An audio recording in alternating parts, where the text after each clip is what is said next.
আয়াত ২৪ সালামুন আলাইকুম বিমা সাবারতুম ফানি'মা উকবাদ-দার।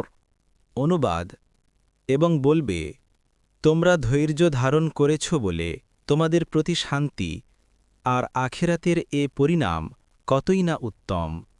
ব্যাখ্যা। এরপর তাদের আরও একটি আখিরাতের সাফল্য বর্ণনা করা হয়েছে, যে তাদেরকে ফেরেশতারা সালাম করতে করতে প্রত্যেক দরজা দিয়ে প্রবেশ করবে এবং বলবে, সবরের কারণে তোমরা যাবতীয় দুঃখ কষ্ট থেকে নিরাপত্তা লাভ করেছ। তাফসীর। সাতের হাদিস। একটি হাদিসে এসেছে, রাসূলুল্লাহ সাল্লাল্লাহু আলাইহি ওয়াসাল্লাম বলেছেন যে আল্লাহর সৃষ্টির মধ্যে প্রথম যে দলটি জান্নাতে যাবে তারা হলেন দরিদ্র মুহাজিরগণ, যাদের দ্বারা সীমান্ত পাহারা দেয়া হয়, খারাপ অবস্থায় তাদের সাহায্য নেয়া হয়।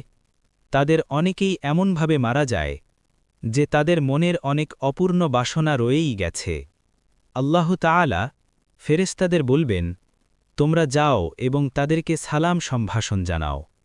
ফেরেশতাগণ বলবেন, আমরা আপনার আসমানের বাসিন্দা, আপনার শ্রেষ্ঠ সৃষ্টির অন্যতম, তারপরও কি আপনি আমাদেরকে তাদেরকে সম্মান জানানোর জন্য নির্দেশ দিচ্ছেন?